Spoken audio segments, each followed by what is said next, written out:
It's not in Oh, thank you. 5 years. Very nice.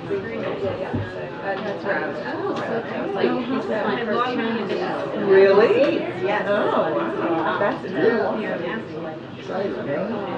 Yeah. Oh, it's the London job fair. Yeah.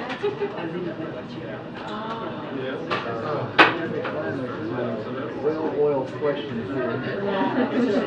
Yeah. I see it. So how have you liked it so far? Oh, I'm loving it.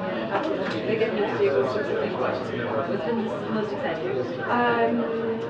Well, very not exciting, but great. I went to a trumpet Hey. Oh, thank you. Lucky number 13. Yes, thank you.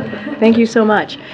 Okay, in just a moment, I will turn it over to FEMA Administrator Deanna Criswell, who is joining us from Hawaii to share an update on the response to the Maui wildfires, much of which she briefed the president on last night, so that you know she has been in Hawaii since 2 a.m. on Saturday morning, so she was there for 2 full days. And as you know, she's still there right now. But before I do that, I want to once again say, as the president said last week, that he and the First Lady are praying for families who are grieving their loved ones and for everyone who has suffered devastating losses of land and property as a result of the wildfires in Maui. The president continues to stay closely engaged with his team and state and local officials to ensure our robust whole of government response continues. Yesterday, he received 2 briefings from FEMA Administrator Criswell on the ongoing federal response, a written update in the morning, and a phone call last night. The president has stayed engaged with Hawaii Governor Josh Green, and they've spoken twice in recent days to make sure he gets every resource he needs. The president also spoke by phone on Friday with Senator Hirono. With all of these officials, the president has had a comprehensive discussion about the remaining challenges, the need to prioritize the safety and health of residents who have been displaced, and long-term recovery. As the president said in his remarks last Thursday, he is committed to ensuring Hawaii has everything they need in the days, weeks, and months ahead. Early last week, the president began marshaling a whole-of-government response to the wildfires. Within hours of receiving the state's disaster declaration request last Thursday, he approved it and ordered all available federal assets to support the response. He dispatched a FEMA administrator, the U.S. Fire Administrator, and other officials to work with state and local officials to assess the needs on the ground, and they are providing regular updates to him and the White House team.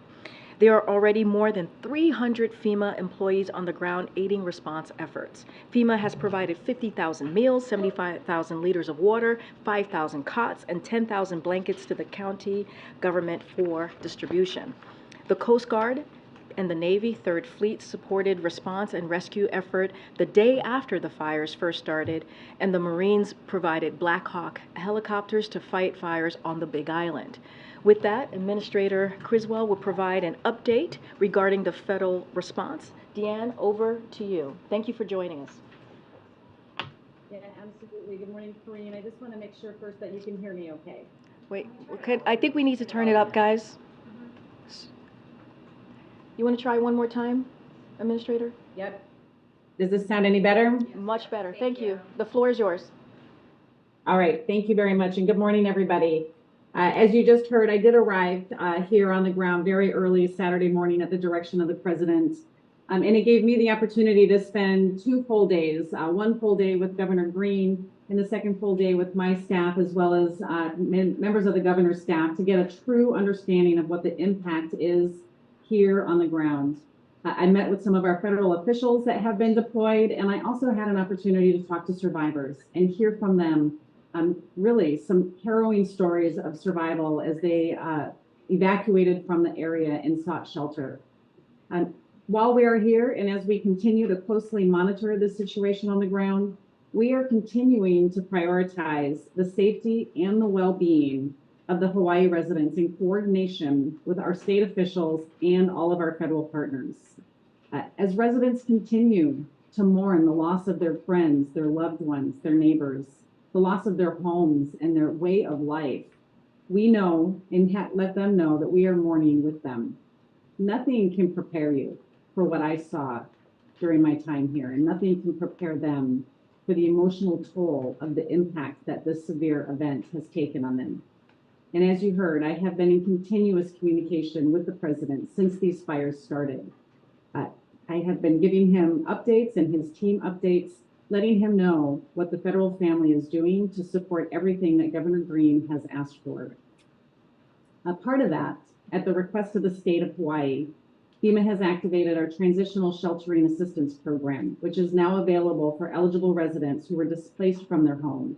This is FEMA's hotel program, and this will allow them to move from shelters into pre-identified hotels or motels temporarily as they develop their long-term housing strategies. This is in coordination with the governor, as he has also stood up a program to provide Airbnb rooms or other hotel rooms to support residents. And we will be working in close coordination with each other to make sure that everyone finds a temporary solution as they begin to develop their plans for rebuilding. We're also focused on getting funds into people's hands so we can help with some of their critical urgent needs. This is called Critical Needs Assistance, and it provides $700 initially to provide food, water, first aid, medical supplies, other just critical needs that they need right now. This is in addition to what they will also be able to be eligible for in cash assistance for the loss of their homes or the loss of their personal property. So I encourage anybody who has not registered for FEMA assistance yet to go to disasterassistance.gov or contact 1-800-321-FEMA to get into the system and start this process. We also have over 300 personnel on the ground. Many of those can help you also register, as we understand that connectivity is still scarce in some areas. The response and recovery efforts, I just want to note, in Hawaii are going to be a whole of government approach. We rely on the experts of dozens of our partner agencies to make sure that we have all of the right resources to support the recovery needs for this area and to make sure that we are successful in providing relief to survivors. We also want to make sure that we are getting all of the appropriate information out to survivors. So we are working with our state and local partners to ensure that our outreach and our messaging is also culturally responsive and that we can get messages out to people so they know what is available for them. We have been on the ground since day one. We have an office here on Oahu that is staffed with personnel and integration members that work side by side with the state of Hawaii each and every day. So we were able to quickly integrate in with the governor's team as these fires started to arise. Our regional administrator was also on the ground already for a pre-existing meeting. And so he was able to connect with the governor as these fires were starting to make sure we were moving the right resources. And our federal partners, as you heard, the Coast Guard and the Department of Defense were providing life-saving rescues as this fire was evolving. The coming days and the weeks, they're going to be tough. They're going to be difficult as people process what they have lost and what the road ahead looks like. But we are going to be with the people of Hawaii, as I have committed to the governor, every step of the way. We are already seeing a tremendous amount of effort and resiliency across the community as they are coming together to support each other as they work through what this is going to look like in the future. And together with our voluntary agencies and our federal partners, we will be in Hawaii every step of the way to help residents take control of their recovery and help them rebuild in a way that is going to make them more resilient. And with that, I'll turn it over to you for any questions. Okay, thank you. All right, she'll take a few questions. Go ahead, Nancy. Thanks, Karine. Administrator Criswell, it's Nancy Cordes from CBS News. As I'm sure you know, there was a serious housing shortage in Hawaii even before this disaster happened. Is FEMA looking at building any kind of temporary housing or temporary schools on Maui while people work to rebuild, given the fact that it's going to take them potentially several years to rebuild their homes? And even if they're out there right now looking for someplace for their families to stay short term, it's possible they won't find it. The governor and I spoke at length about the housing shortage and what the challenges were going to be. He had already conducted a housing assessment and had plans in place for things that he was going to do to increase the housing stock here.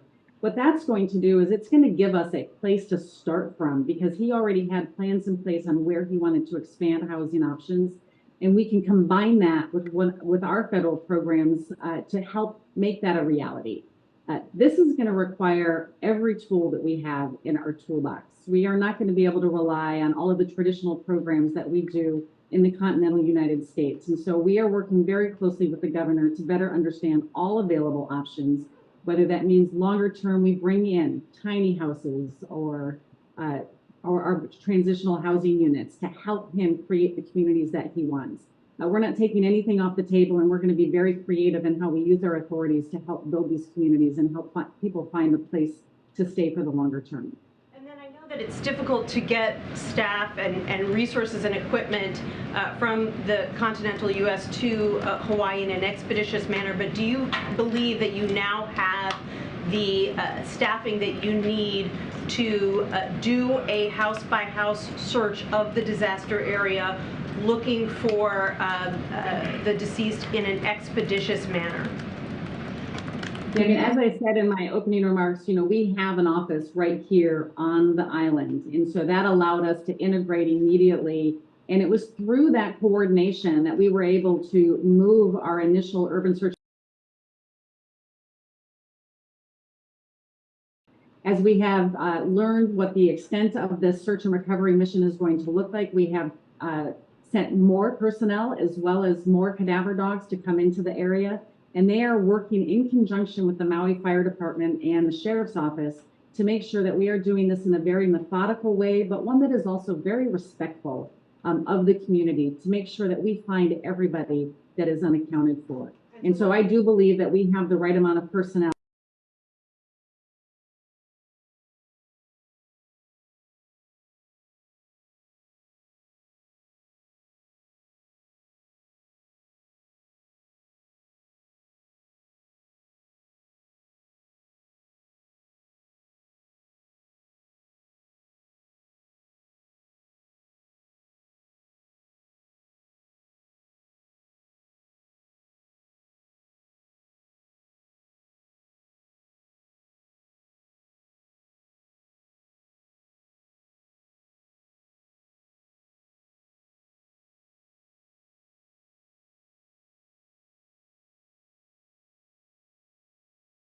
To account for everybody that has been unaccounted for.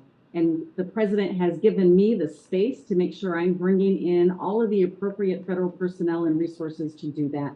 And so we will continue to do that right now. We want to make sure that they have, all of the resources and the space that they need and not disrupt operations right now. So no visit by the president is on schedule at this moment?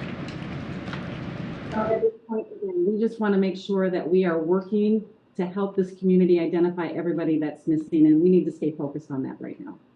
Good. Thank you, Administrator. Just to be clear, has the federal government been able to fulfill every request that the state has made so far for assistance? And are there any delays that you are aware of right now, given obviously the unique challenges of Hawaii's location?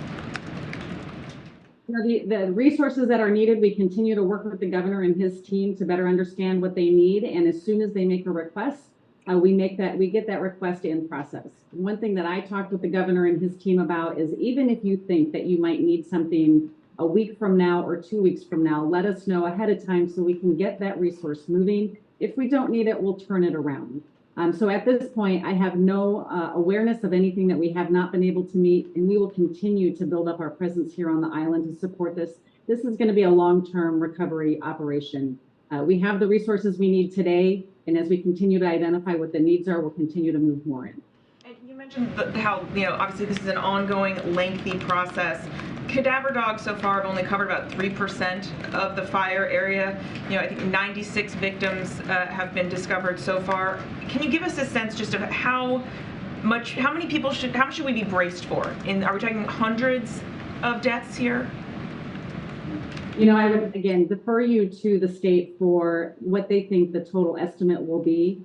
You have to understand the situation on the ground right now. It is extremely hazardous. There are structures that are partially standing that engineers have to clear first to make sure it's safe for the search and rescue teams to go into, make sure it's safe for the dogs to go into.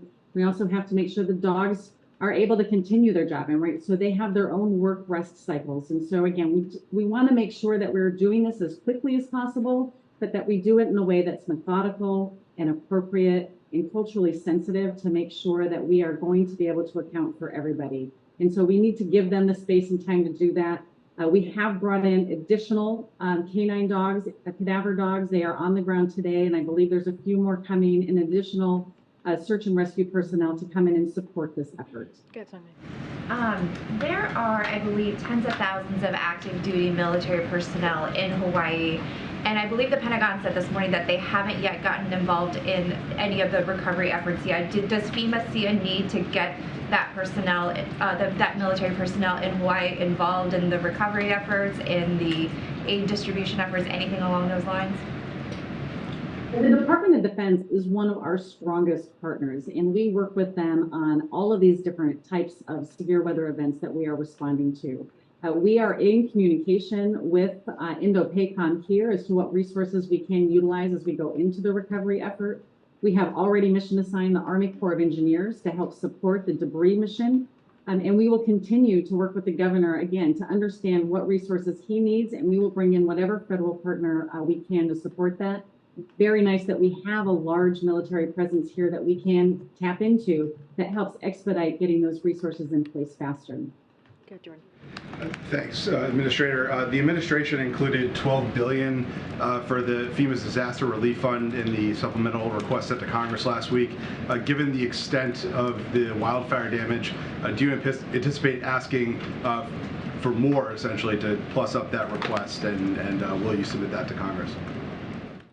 You know, as we were monitoring the health of the Disaster Relief Fund, what we take into account, and we were anticipating what the deficit would be later in September, we took into account events just like this so we could support the initial response efforts. And so we do have adequate funding to do the response that we're doing right now, but we will need additional funding to ensure that all of our other recovery projects can continue and not get delayed until the next fiscal year.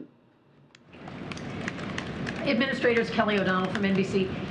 Can you speak to the issue of ongoing communications? In the earliest crisis, that was a problem and people getting information, whether it was the warning systems or any of that. But with towers down and difficulty, how much is the inability to communicate with the citizens, with each other, still an ongoing part of what you're dealing with, and what can be done to augment communication capabilities? No, I can't speak to the initial communications in the warning. What we are really focused on right now is making sure that we do have continuous communication to help people understand what resources are available, what the next steps in the process are going to be, and where they can go to get more information. There's going to be plenty of time for us to go back and learn some lessons from how the initial event unfolded, but we really need to stay focused right now on making sure that they have accurate information on what resources are available, to make sure that they understand that they can register for assistance with FEMA, and that we are going to be able to provide them some additional support throughout this recovery process. And if I could just follow up on that, but cell towers are down, people don't have access to their devices. Is there a concern that people aren't able to get the information simply because of the extent of the devastation? There are some cell towers down, but where I was yesterday, I went into 2 different shelters on Saturday, another one on Sunday, and people had communication. They had cell phones, but we also have personnel in those shelters, and there's multiple shelters around the island, and we are continuing to send people into the shelters. The Red Cross is there, our personnel are there, and we're going to stand up a disaster recovery center here in the coming days, which will be a one-stop shop that will have federal personnel, state and local personnel, as well as the insurance industry, so people can start this process of rebuilding. Thank you. Kayla Tausche, CNN. On funding, FEMA's own estimates have suggested that even just part of the recovery could cost north of $5 billion. Where are your estimates currently, and how much are you communicating to Congress and the White House that you'll need for this recovery? There are a lot of reports out there right now talking about what they think that this potential what the potential cost of this disaster is going to be. FEMA has not put out any initial estimates. I think that there's a lot of other reports that are out there. It's really far too early to tell what the total cost is going to be. But as we continue to get better fidelity on the impact, as we can get into the area and assess the true extent of the infrastructure damage, that's when we'll have a better idea of what the total cost will be. But we really have to ensure right now that we are doing everything we can to account for the missing and make sure that it's safe for our responders to go in there and do this additional work. And as you account for the missing, as these search and rescue efforts ramp up, do you have reason to believe that there are any survivors who aren't currently accounted for? I hate to speculate on that. I mean, I think what we're going to find is people that have relocated somewhere and they're going to get reconnected with their family members. And sometimes it's just a matter of making sure that we can make that connection. The state has set up a family assistance center to help with that process. But as far as the area itself, what we're going to be doing is really looking for those that were left behind and making sure that we have our teams in place to help find those remains. Way in the back. Referring to reports about the activation of the warning sirens early on, do you anticipate there will be an investigation of this? And then when we look at other cities across the country that may be facing a similar threat due to increased vegetation, dryness from climate change, is there a preventative plan in place going forward for those cities after seeing what has happened in Hawaii?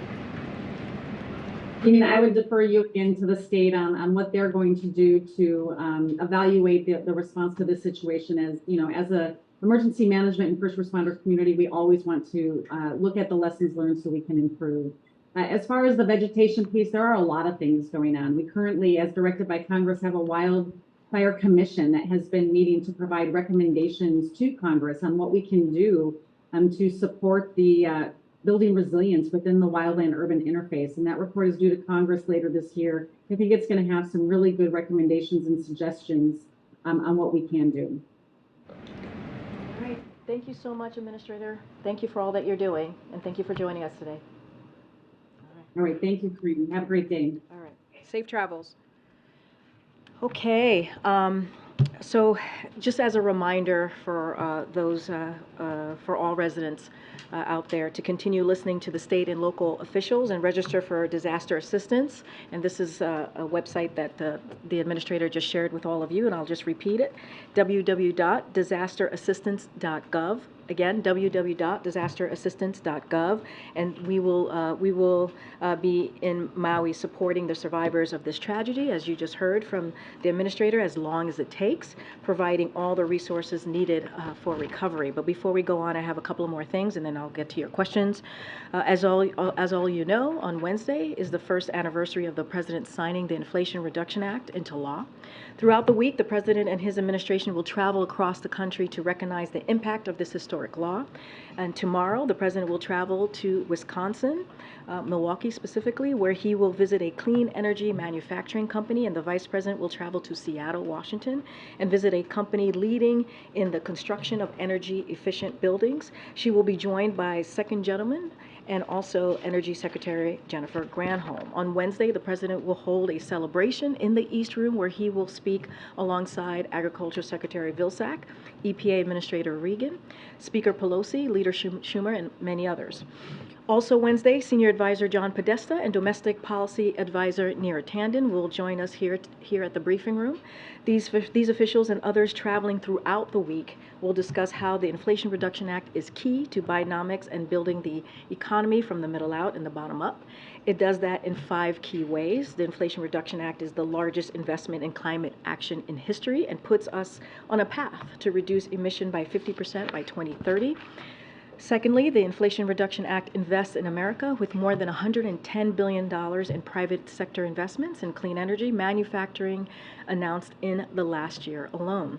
The Inflation Reduction Act is lowering energy costs with several utility companies already announcing consumer rebates, including $400 million from Florida Power and Light. The Inflation Reduction Act is lowering healthcare costs by capping insulin at $35 for seniors, saving nearly 15 million Americans $800 per year on health insurance, and allowing Medicare to negotiate lower prescription drug prices. And lastly, the Inflation Reduction Act is making the wealthy pay more of their fair share by cracking down on wealthy tax cheats and requiring large corporations to pay a 15% minimum tax. That's quite a lot of good done by one piece of legislation, a historic piece of legislation, and the president and his team are excited to bring that message to the American people throughout the week. And with that, Sungmin. Okay, thanks, Karine. Can you discuss at all the president's personal reaction to, as a father, of the special counsel being appointed to continue the Hunter Biden probe? So let me just first say, and you've heard me say this before, that this case was handled independently by the Justice Department under leadership of a Trump appointed U.S. attorney, as you all know. This is consistent with what the president has been saying for a long while now, going way back to his campaign days, that he would restore the Department of Justice independence from political interference from the White House. And this is want to make sure that we continue that.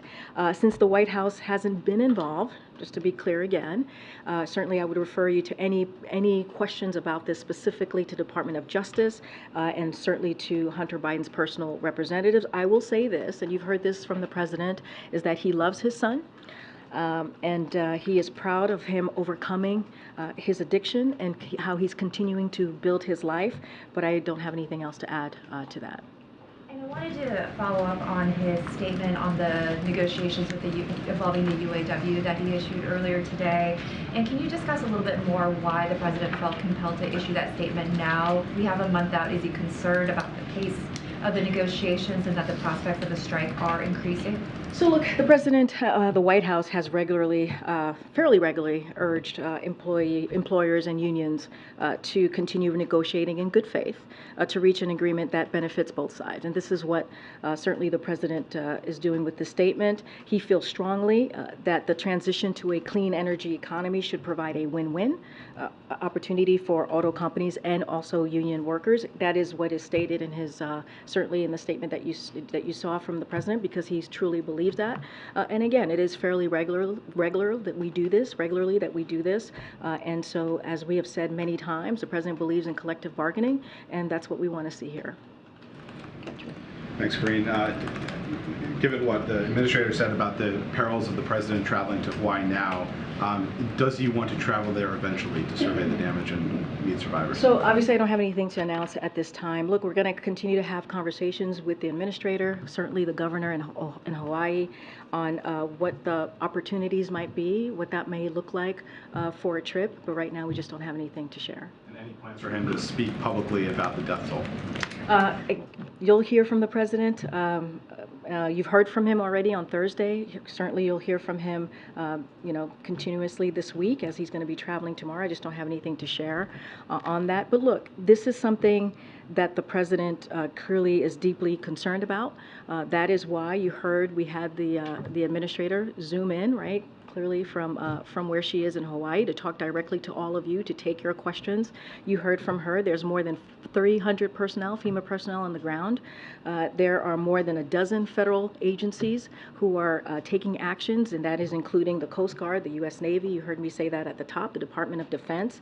And FEMA has staged more than 50,000 meals, 75,000 liters of water, and thousands of cots and blankets. And we're going to continue to be available to them. We're going to continue to do a whole of government response in Hawaii and Maui specifically to make sure that they have everything that they need.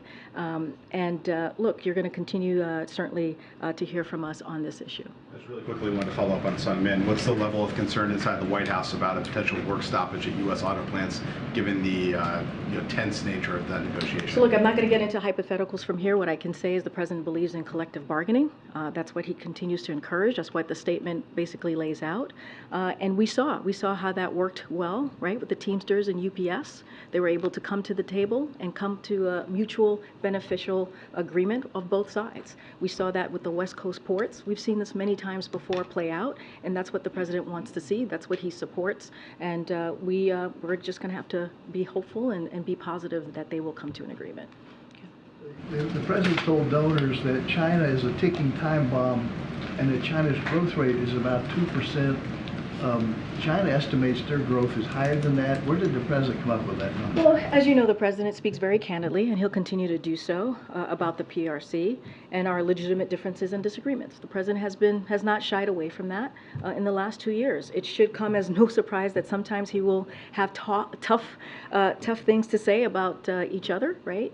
And we certainly are not alone in that, in those comments. So the president believes that diplomacy, including the recent high-level engagements undertaken by U.S. officials over the past few months, is the responsible way to manage our competition. Diplomacy is the way that he believes is the best way to lead forward, especially as we're talking about our foreign policy, our national security. And so that's what the president's going to continue to do. But obviously, he's never shied away on sharing his comments candidly. Secondly, a top Israeli official, Ron Dermer, is visiting Washington this week. What's the status of these talks between Israel, Saudi, and the United States aimed at a normalization deal? So this is part of a broad, broad spectrum of, well, they're going to have talk about a broad spectrum of issues, but this is part of a regular routine engagement, nothing new here. As we've said in recent readouts of engagements with our Israeli partners, we agreed to continue to work together on several issues and stay in regular contact, and this is certainly part of that conversation, part of the agreement that has come, that both sides have come to agree on. Okay, Mary. Following up on the special counsel, you've said the president wasn't in business with his son, but now that this investigation is in the hands of a special counsel, which does have some more sweeping authority, just to be clear, can you say with certainty that David Weiss isn't going to unearth any connections between the president and his son's business dealings? Look, I'm going to continue saying what I have said before. The president was not in business with his son. That still stands. And just don't have anything else to add. I've been very clear about that. The president's been very clear about that. Anything else specific to this case, I would have to refer you to the Department of Justice. Can you say it all? It certainly seems that you all thought this was behind you a couple weeks ago. Now the president's son is facing a possible criminal indictment right in the middle of an election. Is the president frustrated that this plea deal is falling apart? So here's what I can say about all the both questions that you just asked me. Look, so if you think about what Republicans in Congress have tried to do for years, right? They have been making claims and allegations, right, about president on this front over and over again. And month after month, year after year, they have been investigating every single angle of this and looking at for any evidence to back their allegations. That's what they've been done for years, for months, and we've seen it over the past several weeks. And what's been the result of that? If you ask yourself what we have seen from that, they keep turning up documents and witnesses showing that the president wasn't involved, never discussed these business dealings, and did nothing wrong. There's been zero evidence showing otherwise, and so that's what we have seen over the past several months. That's what we have seen over the past several years, so I'll leave it at that. Thank you, Karine. There's been plenty of criticism over Weiss's appointment as special counsel from the folks who criticized the plea deal he pushed through that was later rejected. But now the attorney for Hunter Biden also suggested that if special counsel Weiss brings any more charges than have already been brought, it would be because something other than the facts and the law have come into play, suggesting that he could potentially buckle to political pressure. So you've had criticism coming from a lot of different areas over Weiss. How can the White House assure people that the case involving the president's son is being handled fairly? Anything that has been stated or said by Hunter's representative, I would have to refer you to his representatives. That is not something that I will respond to. What I can say, and I've said it at the top when I was first asked this question, is that the Department of Justice is independent. That is what the president believes. He believes that this White House will not politicize the Department of Justice. This was done under the leadership of a Trump-appointed U.S. attorney, as you all know. And so I'm not going to add anything else to that. White House support Weiss going before Congress to answer questions for the sake of transparency? That is up to the Department of Justice. Okay. And then on Iran, former Vice President Mike Pence said that the unfreezing of those assets would amount to the largest ransom payment in American history. And then you also had the Israeli Prime Minister Netanyahu saying arrangements that do not dismantle Iran's nuclear infrastructure will not stop its nuclear program, will only provide it with funds that will go to terrorist elements sponsored by Iran. So most, if not all, Americans support bringing home hostages, but is the administration not also concerned that at the same time it's talking about giving Iran $6 billion, they're considering putting, Marines on commercial vessels to bolster security against this state? So a couple things. You asked me two questions, so I'll take the first one. So I want to be clear that that the negotiations for the release and return of the United States are ongoing. To the United States of these 5 individuals, they are ongoing. Just to be even more clear, what is being discussed isn't a payment of any kind. These aren't U.S. dollars. They aren't even taxpayer dollars. What's being pursued here is an arrangement wherein the Iranian people can, with the oversight of the U.S. Treasury Department, Qatar, and aid organizations, avail themselves of Iranian funds that had been held in a South Korean account since 2018. This is the money that the previous administration allowed Iran to make and keep in a special accounts. They let Iran spend billions of dollars of it and got nothing in return. So the only thing we've discussed with Iran is a process through which these funds could be assessed for humanitarian purposes. We have fully visibility about where the money was going and for what purpose. We are discussing a good deal here. We'd still limiting how they can use their own money through this deal. The Iranian people, with whom we have no quarrel with, must just get a break from the oppression and the hunger and the poverty the regime in Tehran has inflicted upon them. So want to make sure that's really clear. As it relates to the nuclear deal, this positive step is not linked to any other issue. This is not about anything else. And we have not changed any aspect of our overall approach as it relates to Iran, which continues to be focused on deterrence, pressure, and diplomacy. As I said earlier, diplomacy is a really important part of how the president likes to move forward when it comes to foreign policy. And this is about bringing home these U.S. citizens, reuniting them with their loved ones. That's what this is about, nothing else. Harm the U.S.-Israel relationship at this very critical time, though? Look, this is about bringing home U.S. citizens, bringing them home to their families. That's what this is about. It's not about anything else. And we've been very clear about that. And we're going to make sure we do everything that we can to get these U.S. citizens who were wrongfully detained, let's not forget that, wrongfully detained, back home to their families. And that's the president's priority. Go ahead. Great, thanks. 2 questions about the border. Congressman Castro was calling on the White House to end all cooperation between Customs and Border Patrol and the Texas Department of Public Safety until after the Justice Department's lawsuit is concluded against the state. Does the White House have any response to that? I don't have a response to that. I just know that, as you know, the Department of Justice is dealing with the legal aspect of this. Don't have any response to the congressman. And then also, if there's any comment on a 3-year-old migrant child, died while traveling on a bus chartered by Governor Greg Abbott that was going from Brownsville to Chicago. Well, that's certainly a loss of any child is devastating and heartbreaking. So certainly our condolences goes out to the child's family. That is horrific news and horrific to hear that. I do have to say, Governor Abbott has an opportunity to work with us on this, on an issue that certainly is an important one for the American people. When you think about the border, when you think about dealing with a broken system. But what he continues to do is continues to move forward in a dangerous and taking unlawful actions. And it is undermining what we're trying to do, what the president is trying to do, trying to deal with a broken system in a humane way, trying to do it in a way that is effective. And we have seen his border plan management be effective. And it is unfortunate that he continues to do this. And it doesn't just put, sadly, young migrants at risk or migrants at risk, but it also puts at risk the Border Patrol, who are trying to do their job. And he gets in the way of that every day. And so I am very sad to hear about the death of this 3-year-old, certainly, and our hearts go out to his family. Has the president given any advice that he should not speak about Hawaii at this point? Because when he spoke the other day, he added that to planned remarks. The death toll is now roughly tripled. It's now the worst in history. He had an opportunity, he could have stopped by to see us when he arrived back. Do you expect that he will have any kind of standalone comments about the new level of loss and devastation? So I could, you could expect to hear from the president on this issue. Clearly, it is something that is deeply concerning to him when it comes to the wildfires that we have seen in Maui.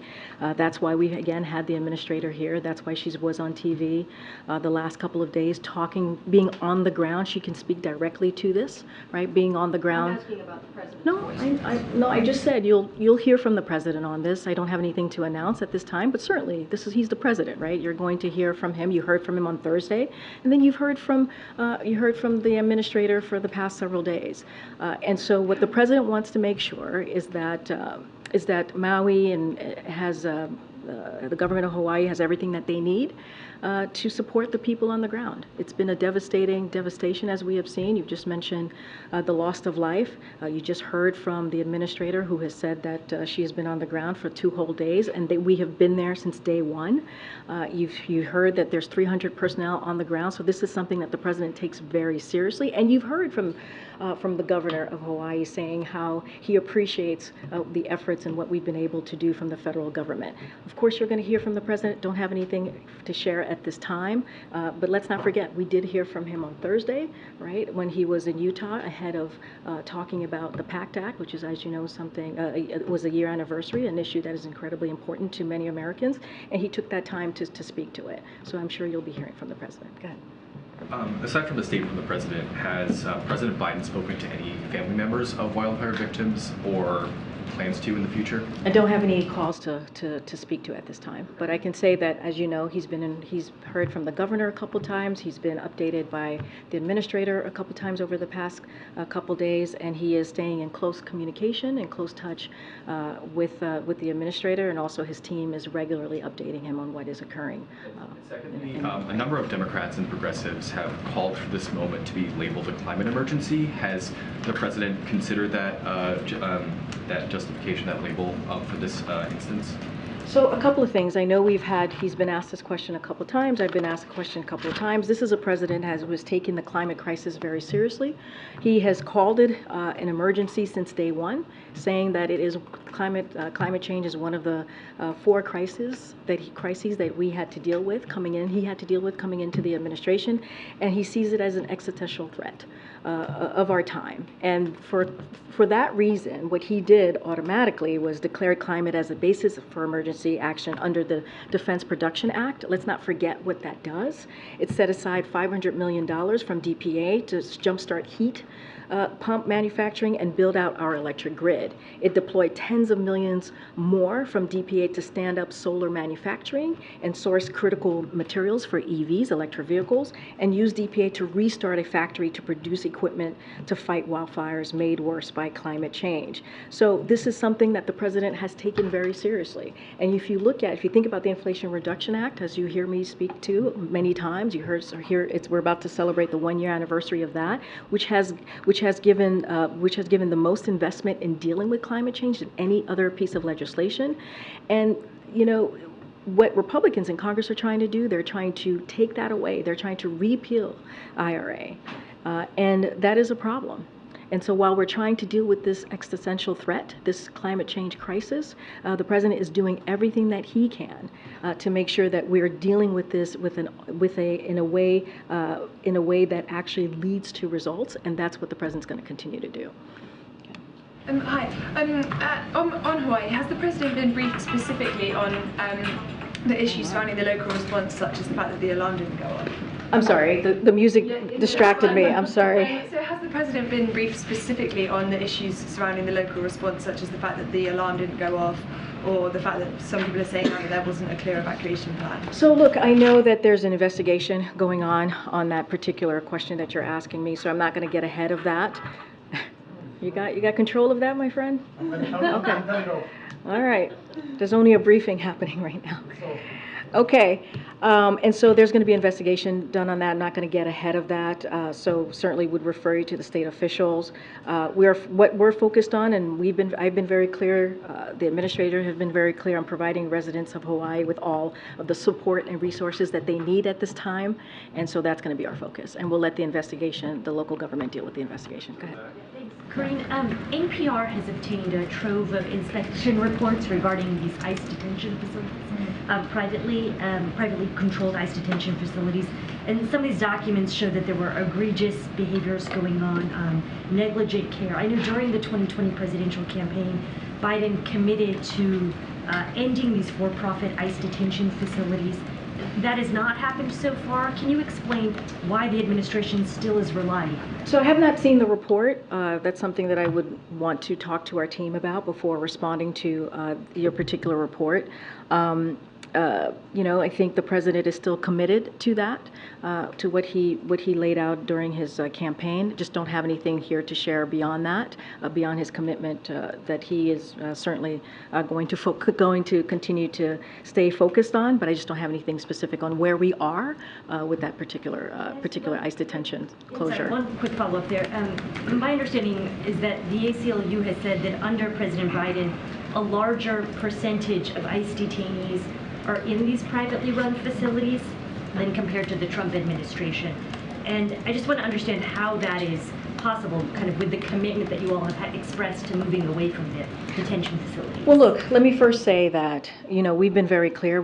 This is a broken system, that we've done everything that we can to make sure we move forward in a humane way, right? That is something that we have been committed to, and that is a path that we certainly have gone down. As it relates to the ICE detention, the private detention, again, I would have to go back to the team and see where we are with that. I have not seen this investigative reporting that you all have done, but I want to make sure I answer it in a fulsome way. So I need to just make sure I check in with the team, and we'll get back to you on that. All the questions that you have, I'm sure the team will get back to you on that. Go ahead. And welcome to the briefing room in your new room. Thank you, I appreciate it, Karine.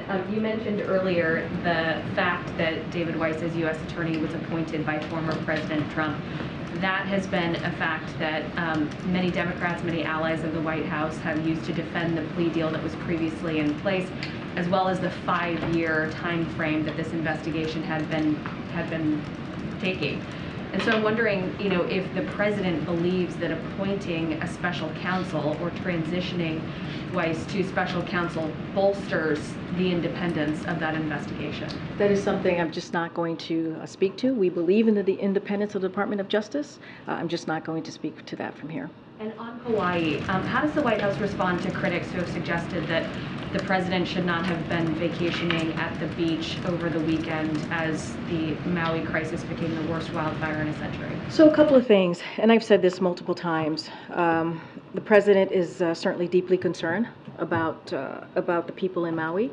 To the point where he has mobilized a whole of government approach here, as he has done many times to deal with these wildfires in Hawaii from the beginning. You've heard directly from the administrator from day one. FEMA has been on the ground dealing with this. There's more than 300 personnel, FEMA personnel. We've talked about the 50,000 meals. We've talked about the 75,000 liters of water, the thousands of cots that are out there and blankets. And there is more than a dozen federal agencies who are dealing with this issue right now that we're currently seeing in Maui, and it is a devastating sight.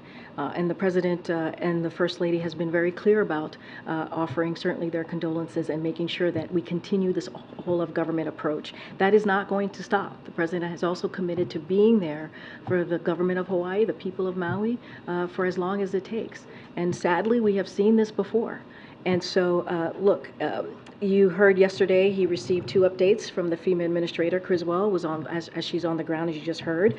As the Governor Green stressed yesterday as well, within 6 hours of receiving Hawaii's request, President Biden signed a major disaster declaration and ordered all available federal resources in the state to help with the response. And Governor Green described this as having provided amazing support for recovery, because the president was able to do that within those 6 hours. Senator Horino, who I said the president spoke to just last night, he thanked the president for the immediate support of federal agencies have delivered for residents of Hawaii, and so has Senator Schatz. And so. Look, you heard that from the president. I'm going to quote him from what he said on Thursday, which is he's directed what we surge support of these brave brave firefighters and first responders and emergency personnel working around the clock. I'm going to make sure the state has everything it needs from the federal government to recover, because the president is deeply concerned and is going to continue to be there for the people of Maui, the government of Hawaii, for as long as it takes, and that is his commitment. So should the American people be seeing the president on the phone, working the phones, talking to officials, rather than seeing him on the beach? You all have gotten full reports on who the president has connected with. You all have heard from us when the president has talked to the governor, you heard from me about talking to the senator, you heard directly from the administrator. And you've heard from the governor and the senators on the ground saying how much they appreciated the work of the federal government, the work from this president. And I think that matters.